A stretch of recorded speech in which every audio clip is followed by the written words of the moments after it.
रीवा जिले में इश्क में दगा देने का हैरान करने वाला मामला सामने आया है। यहाँ युवक युवती ने महाकाल मंदिर में शादी की कसम खाई, फिर 3 साल में लिए 25 लाख नगद और 55 लाख के गिफ्ट खरीदवाए। जब जेब खाली हुई तो उसके बाद शादी से किया इनकार।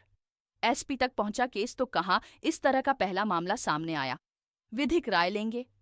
पूर्व विधायक की भतीजी ने एक युवक को प्यार का झांसा देते हुए मेन सारहे 3 साल में कंगाली के द्वार पर लाकर खड़ा कर दिया। पैसे गंवाने के बाद अब युवक दिए गए पैसे वापस पाने और अपनी जान बचाए जाने की फरियाद कर रहा है।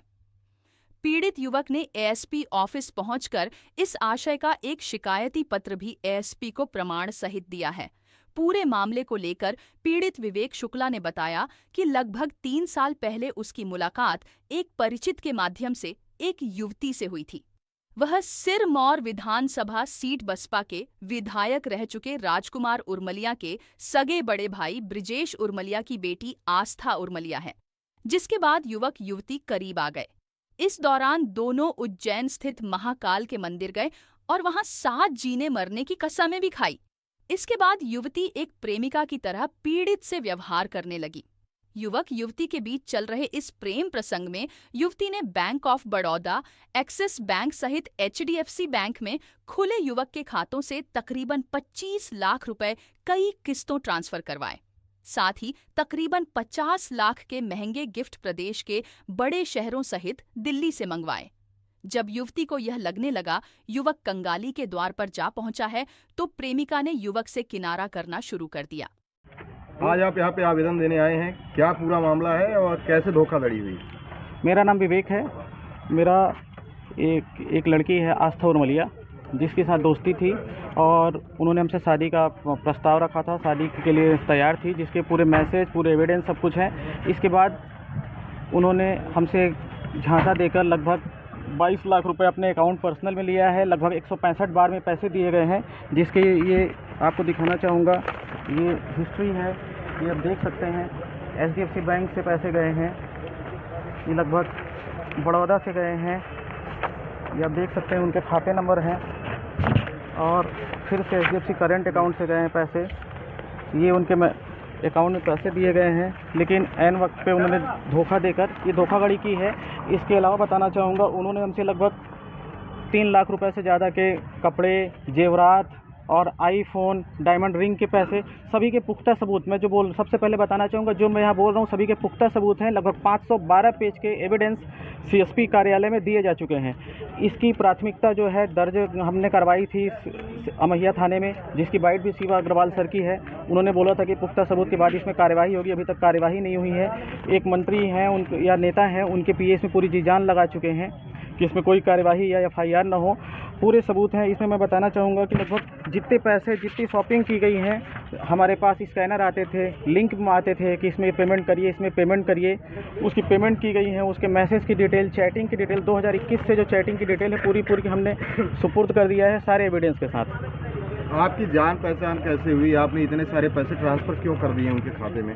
कुछ तो रहा होगा। बिल्कुल, जान पहचान किसी के माध्यम से हुई थी, उसकी डिटेल हमने यहाँ दे दी है कार्यालय में। और बताना चाहूँगा एसपी कार्यालय, एडिशनल एसपी, सीएसपी, और ये जो मैं आज आपके सामने बोल रहा हूँ, इसके लिए कल रात को हमने एक आवेदन दिया है एसपी सर के यहाँ, जिसमें सील लगा हुआ है। इसमें हमने लिखा है कल प्रेस कॉन्फ्रेंस करके मैं सारी चीज़ें सार्वजनिक करना चाहता हूँ, और इन सभी के जो सारे प्रूफ हैं, कैसे क्या हुआ, कितना हमने पेमेंट दिया, किस ऐप में दिया, कैसे क्या दिया, और सभी की एक कॉपी आपको तुरंत यहीं पर नहीं तो दे दी जाएंगी। शादी की बात चल रही थी, शादी का झांसा दिया, क्या थोड़ा उस घटनाक्रम के बारे में बताइए ना। जी, उन्होंने झांसा दिया था, उसके एसएमएस हमारे पास पड़े हुए हैं, लेकिन अब उन्होंने क्या किया मुझे नहीं पता। लेकिन हमारे जो पैसे डूबे हैं, लगभग 80 लाख रुपए के हमारे पास सबूत हैं। ये 512 पेज का भी मैं दे चुका हूँ, 239 पेज के सबूत अभी और रखे हुए हैं। जांच में सारे सबूत सही भी पाए गए हैं, कार्यवाही का दिलासा भी दिया गया, लेकिन एक दिन जो है यहाँ पर टाला जा रहा है। कितने सालों से जानते हैं आप उनको? 2021 अगस्त से। ये आस्था उर्मलिया कौन है, और मंत्री के जो भी आप बता रहे हैं नेता है, उनके पीए इसमें क्यों इंटरेस्ट ले रहे हैं? इसमें कुछ लोग राजनीतिक षड्यंत्र कर रहे हैं कि किसी को न्याय न मिले, क्योंकि हमेशा हमारे समाज में ऐसा होता गया है कि अभी तक एक लड़की का शोषण लड़के करते हैं तो उन्हें सज़ा दी जाती है, उनके फैमिली को बैठा के बहुत लंबी लंबी सज़ा दी जाती है, हर एक चीज़ किया जाता है। लेकिन यहाँ पहली बार ऐसा है कि एक लड़के का शोषण पूरी प्लानिंग योजनाबद्ध तरीके से किया गया, क्योंकि इन्होंने 2 लाख रुपए तकरीबन अपनी बहनों के अकाउंट में भी डलवाए हैं, जिसके एविडेंस भी इसमें लगे हुए हैं। पूरा एक अच्छे से मतलब सुनियोजित तरीके से। सबसे बड़ी चीज़ है कि सगाई के दिन इन्होंने जब इनकी सगाई चल रही थी लगभग 2 बजे से 5 बजे के बीच में, तो 4:47 पे भी इनका SMS आया हुआ है। परेशान नहीं होना, मैं दिखाना चाह रहा हूँ आपको, अभी दिखा रहा हूँ यहीं पे। ये आस्था उर्मलिया की पारिवारिक पृष्ठभूमि के बारे में ये देखिए 19 तारीख को सगाई हुई है 3 बजे और 4:47 पे मैसेज आया। 3 बजे से सगाई शुरू हुई। परेशान कहाँ सगाई हुई है इनकी, किससे सगाई हुई है? इसकी मुझे जानकारी नहीं है। इनका जो गृह क्षेत्र है डभौरा है, रीवा में रहती हैं। ये पूर्व विधायक राजकुमार उर्मलिया की सगी भतीजी हैं। और सबसे बड़ी चीज़ हमारे पास कई धमकी आए हैं। और हाँ, एक इम्पॉर्टेंट चीज़ ये है कि इसमें इनके फादर ने पहले हमें काफ़ी सारी धमकियाँ दी, जान से मारने की, गोली से मारने की। जब मैं नहीं झुका तो 376 या न जाने कौन कौन से मुकदमे पूरी कोशिश की।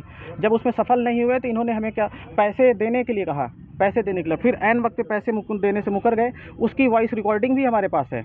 उस रिकॉर्डिंग में वो स्वीकार कर रहे हैं कि हाँ हमारी बेटी ने पैसे लिया है और हम पैसे देंगे। मैं आपको वो रिकॉर्डिंग यही सुना दे रहा हूँ, एक बार सुना दीजिए।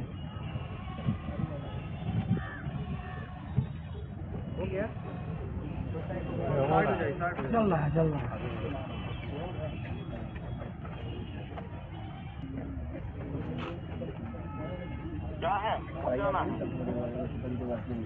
अच्छा, यहाँ पे आवाज़ नहीं रही, मैं आपको पर्सनल भेज दूंगा। इसमें स्वीकार कर रहे हैं। ये बताइए कि देश भर में तमाम प्रकार से जो है हनी ट्रैप के बहुत सारे मामले आ रहे हैं, क्या आप इस मामले को हनी ट्रैप से जोड़कर देखते हैं? देखिए, ये बहुत बड़ा मामला है, क्योंकि आजकल हर दिन ये दूसरे तीसरे दिन ऐसी घटनाएं हो रही हैं। लड़कों को बहुत सज़ा मिल रही है, लड़कों के साथ अन्याय हो रहा है, हर दोषी बचकर निकल जा रहा है। लेकिन ये एक ऐसा प्रकरण है जिसमें सारे सबूत जो हैं, हज़ारों पेज के सबूत, वॉइस रिकॉर्डिंग, SMS की डिटेल, चैट की डिटेल, कॉल हिस्ट्री की डिटेल, सगाई के दिन तक वीडियो कॉल, फ़ोन, मैसेज किए गए सगाई के दिन तक, और जो चीज़ें हैं पर्याप्त सबूत यहाँ पर है। लेकिन अभी तक कार्यवाही नहीं मिल रही है, और ये कार्यवाही होनी चाहिए, क्योंकि इससे बहुत सारे लड़कों को आने वाले समय में न्याय मिलेगा। लड़कों की जो उम्मीद है वो भी पुलिस या प्रशासन के साथ खुलकर बात कर सकेंगे, अपनी बात रख सकेंगे। तो क्या ये हनी ट्रैप और एक्सटॉर्शन का मामला है कि नहीं?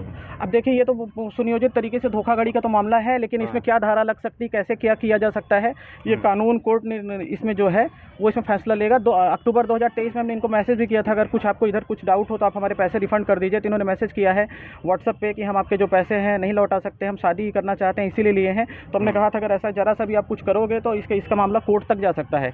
वो भी हमारे पास अभी है, उसकी भी एक कॉपी हम आपको दे देंगे। बार पैसे क्यों दे रहे थे? पैसे ये लगातार, अब क्योंकि ये सब पैसे इसलिए दे रहे थे कि इन्होंने शुरुआत में ही प्रॉमिस किया था। उज्जैन महाकाल मंदिर में जाके इन्होंने कसमें खाई थी, पूरी तरह से ये बोली थी कि आप ही के साथ रहेंगे। एक अच्छे घर से बिलोंग कर रही थी, अच्छी फैमिली से बिलोंग कर रही थी। तो इंसान को ट्रस्ट तो अपनों पे ही हो जाता है। जिस तरह से बातें प्रेम जाल में फंसाया, क्योंकि इनका जहाँ तक हमें भी जानकारी मिल रही है, शादी 7 साल पहले से फिक्स थी। उसके बाद भी हमसे बात कर रही थी, सगाई के दिन मैसेज आना, सगाई के 3 दिन पहले मैसेज आना कि आप भोपाल आ जाओ, दिल्ली चलेंगे, 5 दिन के लिए घर में बात कर चुकी हूँ। ये भी मैसेज की कॉपी हमने इसमें लगा रखी। यहाँ जो एक बार फिर से आपसे कहना चाहूँगा, जो चीज़ें बोल रहा हूँ सब कुछ पुख्ता है। आए दिन मिलना जुलना भी लगा रहता था आप लोगों का बीच बीच में मुलाकातें होती थी।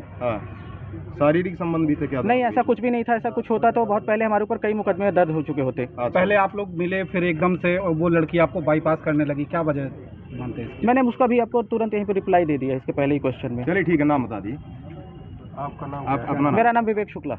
हाँ, हरी भैया चलिए। सर, एक मामला आया है एक्सटॉर्शन का, जहां धोखाधड़ी भी की गई है, क्या पूरा मामला है?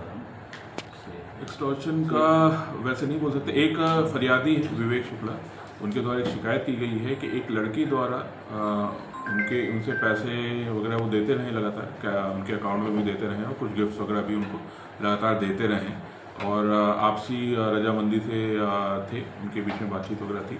और अब उस लड़की की शादी कहीं और हो रही है, तो ये करीब इन्होंने इसमें करीब कई लाख रुपए ट्रांजैक्शन पैसे भी दिए हैं और कुछ लाखों के गिफ्ट्स भी इन्होंने इनको दिए हैं, तो करीब 50 लाख के ऊपर वो अमाउंट आ रहा है। तो ऐसा उन्होंने पूरा प्रूफ दिया है हम लोग को, और अपना कथन और वक्तव्य भी उसमें दिया है। अभी इसमें हमको जो दूसरा पक्ष है उसका भी कथन लेना है, और इसमें विधिक राय की बहुत आवश्यकता है, क्योंकि इस तरह का ये केस कहीं पे हमारी जानकारी में नहीं है कि इस तरह का कोई केस हुआ है। तो उसमें विधिक राय कि क्या इसमें कोई वैधानिक प्रोविजंस होंगे जिसमें इसमें कुछ हम FIR वगैरह या कोई वैधानिक कार्रवाई कर सकते हैं, उसको देखते हुए विधिक राय के अनुसार इसमें आगे की कार्रवाई की जाएगी। सर, फरियादी का कहना है कि कई बार थाने के चक्कर लगाए, लेकिन संबंधित थाना प्रभारी द्वारा जो है FIR नहीं दर्ज की गई। जैसा मैं बोला कि ये इस तरह के कोई ऐसा हमारे पास केस पहले नहीं आया है, और विधिक राय इम्पोर्टेंट है, ना ही हमारे पास कोई ऐसी एफआईआर पहले की है, क्योंकि कई सारी चीज़ें होती हैं वो क्लियर कट धाराओं में उल्लिखित होती है कि इस तरह का होगा तो हम 420 मानेंगे, इस तरह का होगा तो हम 376 मानेंगे। तो जो ये केस है या शादी का झांसा मानेंगे, उसमें भी जब किसी महिला या बच्ची की तरफ से हमारे पास आता है तो उसमें भी एक डेफिनेशन होती है उस चीज़ की। अब इसको धोखाधड़ी की श्रेणी में माना जाएगा कि नहीं माना जाएगा, वो पूरी हमको विधिक राय के अनुसार ही और जो कथन अनुसार है उसके आधार पर हम उसको निर्णय ले पाएंगे उसमें। सर, आवेदक का कहना है लगातार जान से मारने की धमकियाँ मिल रही हैं। मैंने उनसे कहा प्रूफ आप मुझे दें कि ऐसा कुछ हुआ है तो मुझे बताएं और उसमें भी हम कार्रवाई करें।